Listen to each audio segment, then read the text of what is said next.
Ouvrir sa propre agence immobilière, c'est un gros défi. Avant de vous lancer, vous devez avoir en tête un certain nombre de choses. Ensemble, on part à la découverte des étapes à suivre pour créer votre agence et lancer votre business. C'est parti!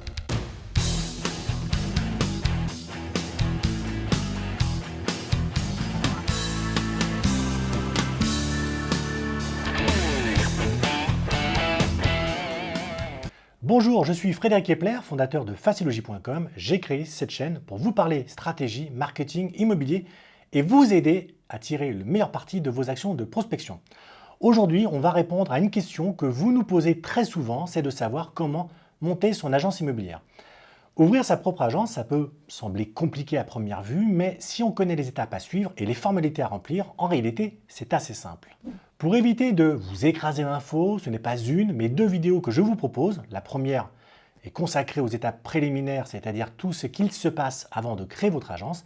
Et la seconde vidéo, qui viendra un tout petit peu plus tard, on parlera des démarches à effectuer pour donner vie à votre enseigne. Allez, sans plus tarder, on commence avec les premières étapes incontournables pour monter votre business immobilier. Pourquoi ouvrir une agence immobilière? Vous tentez votre chance comme agent immobilier, vous venez de finir vos études ou alors vous avez une solide expérience sur le terrain. La première question à vous poser, c'est pourquoi? Pourquoi monter votre propre agence alors que vous pouvez travailler sur des enseignes qui existent déjà? Je ne parle pas de la pertinence de ce choix parce qu'il n'y a pas plus pérenne que le secteur de l'immobilier, vu qu'on aura toujours besoin de se loger et donc on aura toujours besoin de professionnels de l'immobilier expérimentés pour prendre en charge nos projets, que ce soit des transactions ou des locations. Non, la question s'adresse à vous. Pourquoi vous voulez créer votre enseigne? Qu'est-ce qui vous motive? Devenir chef d'entreprise? Passer à votre compte après des années à tourner en rond comme salarié? Gérer vos propres projets, gagner plus d'argent? Mettre en place votre propre stratégie et développer vos propres idées pour faire croître l'entreprise alors que vous vous sentez bridé dans votre structure actuelle. Il n'y a pas de bonne ou de mauvaise raison de se lancer, mais vous devez comprendre ce qui vous donne envie d'y aller et quels sont les objectifs que vous cherchez à atteindre. Votre projet doit avoir un but et votre motivation est l'une des clés du succès. Mais ça ne suffit pas. Vous pouvez être la personne la plus motivée au monde. Si votre future agence ne répond pas à une demande réelle, vous ne vendrez rien et vous ne ferez pas de chiffre d'affaires. La question suivante est donc, y a-t-il une place pour vous sur le marché? Alors, bien entendu, on parle d'un marché local, soit à l'échelle d'une ville ou d'un quartier, mais vous devez donc définir la zone dans laquelle vous voulez travailler et réaliser une étude de marché. Je disais un peu plus tôt que l'immobilier est un secteur pérenne, et c'est vrai. Mais ça ne veut pas dire que le marché est dynamique partout. L'immobilier est un marché très spécifique, à une zone géographique donnée, et une concurrence conséquente peut exister dans celle qui vous intéresse. Il faut donc dégager les tendances du marché et identifier les spécificités locales, nombre de logements, parc immobilier, logements vacants, taux de rotation, etc., etc. Mais aussi apprendre à connaître la population et ses caractéristiques, âge moyen des habitants, revenus médians, catégories socio-professionnelles et bien d'autres.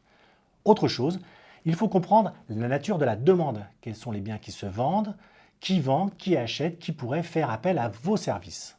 Enfin, il faut étudier la concurrence, combien de professionnels de l'immobilier sont déjà installés sur le secteur, quels sont les services qu'ils proposent et de quel type de biens ils s'occupent. Tout cela va vous aider à définir votre projet et à préciser votre activité. Est-ce que vous voulez faire uniquement de la vente pour des biens résidentiels ou professionnels?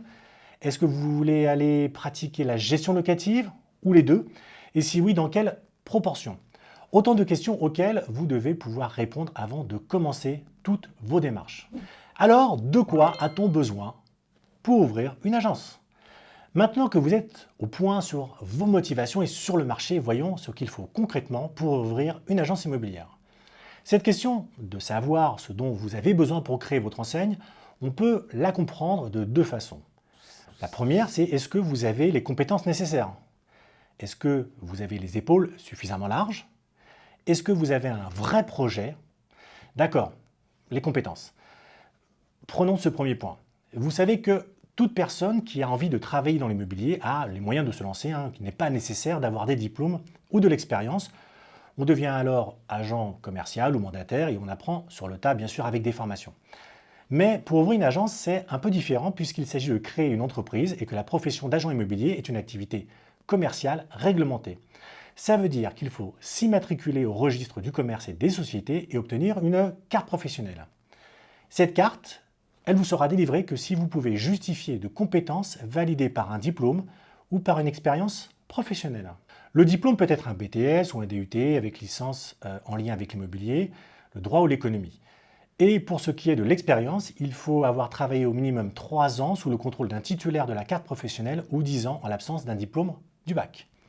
Toutes ces informations sont bien sûr disponibles sur le site de la Chambre de commerce et de l'industrie de la région où vous vous trouvez, le lien étant dans la description. Moi j'ai mis le lien pour l'Île-de-France. Ça, c'est pour les compétences et on verra qu'il y a bien d'autres obligations qui viennent s'y greffer. Mais il y a une dimension psychologique. Comme je le disais, ouvrir son agence, c'est aussi créer et par la suite gérer une entreprise. Et même si notre société met souvent en avant le modèle de l'entrepreneuriat, il faut rester réaliste. Tout le monde n'est pas fait pour être chef d'entreprise. Ah oui, puisque derrière le métier d'agent immobilier, il y a quand même une notion de travail, d'un capitaine de bateau que vous allez devoir mener à bon port et sans terminer votre course au fond de l'eau. On ne pense pas forcément à tout ça quand on crée son propre business, mais pourtant c'est quelque chose qu'il faut bien garder à l'esprit. Il faut aussi des qualités humaines et commerciales. Il faut savoir avoir un moral en béton armé et être hyper positif. Il faut accepter les échecs et bien sûr pouvoir se relever. Bref, c'est une belle aventure, mais une aventure super exigeante et vous devez avoir ça en tête. Enfin, il y a aussi la question du projet. Vous devez partir avec un vrai projet dans votre bagage, qui ne se limite pas juste à vendre des biens ou à faire de la pige. Votre processus de création d'agence doit s'appuyer sur une volonté de proposer quelque chose de nouveau et de vous différencier de la concurrence qui existe déjà sur le secteur. Entre nous, montrer votre agence et faire exactement la même chose que Century 21 ou GeoK qui est là depuis plus de 15 ans n'a bien sûr aucun sens. Cette manière de vous différencier peut prendre plusieurs formes. Vous faites des transactions écolo, vous intégrez des technologies innovantes à vos méthodes, vous vendez exclusivement des biens haut de gamme, etc. C'est vraiment à vous de définir en quoi vous êtes réellement différent des autres. Quelles sont les formalités à remplir pour créer son agence? On en a parlé un peu plus tôt. Pour devenir agent immobilier, bien sûr, il faut justifier de certaines compétences. Elles sont indispensables pour obtenir la fameuse carte professionnelle sans laquelle votre projet d'agence tombe à l'eau. Alors on va s'arrêter un instant sur cette carte pour bien comprendre de quoi il s'agit. La carte professionnelle est prévue par la loi Hoguet de 1970 qui en gros est le pilier sur lequel est bâtie toute la profession d'agent immobilier, même si elle a été modifiée au cours du temps par diverses lois, et notamment la loi Allure. Pour faire simple, le fait d'avoir cette carte prouve que vous êtes apte à exercer le métier d'agent immobilier, que vous avez les compétences pour prendre en charge des transactions. Ça veut dire aussi qu'il faut choisir un métier. Et ce métier peut apparaître sur plusieurs formes, au niveau de la mention d'ailleurs qui apparaîtra sur votre carte. Il y a 6 mentions possibles, mais nous, on va s'intéresser principalement sur les 2 principales, c'est-à-dire la carte T pour les transactions sur les immeubles et les fonds de commerce et la carte J pour la gestion immobilière, sachant bien sûr que vous pouvez cumuler les deux. Une précision au sujet de l'expérience professionnelle nécessaire pour demander la carte. Attention à ce que vos intitulés de poste reflètent bien les compétences liées à la carte que vous demandez, au risque sinon de vous l'avoir refusée. Vous ne pouvez pas demander une carte G si vous avez uniquement vendu des appartements pendant 3 ans. Cette carte, il faut en faire la demande et pour ça, s'adresser à la Chambre de commerce et de l'industrie du département qui vous concerne.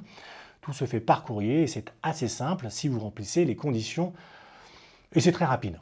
Il faut avoir les compétences, être clean sur le plan légal, c'est-à-dire ne pas avoir d'interdiction ou d'incapacité d'exercer, avoir fait une demande d'immatriculation au registre du commerce et des sociétés, qui peut se faire en ligne via le greffe, et présenter des justificatifs d'assurance et de garantie. Ensuite, il faudra renouveler cette carte tous les 3 ans. La bonne nouvelle, c'est que vous êtes le seul en tant que créateur d'agence à devoir disposer de cette carte professionnelle.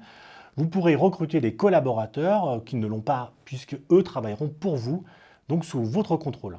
La seule condition, c'est de remettre à chaque agent commercial une attestation d'habilitation qui l'autorise à négocier et à s'entremettre, à s'engager pour votre compte. L'autre obligation essentielle à remplir, c'est l'assurance en responsabilité civile professionnelle et la garantie financière. Il faut présenter cette attestation lors de la demande de la carte immobilière.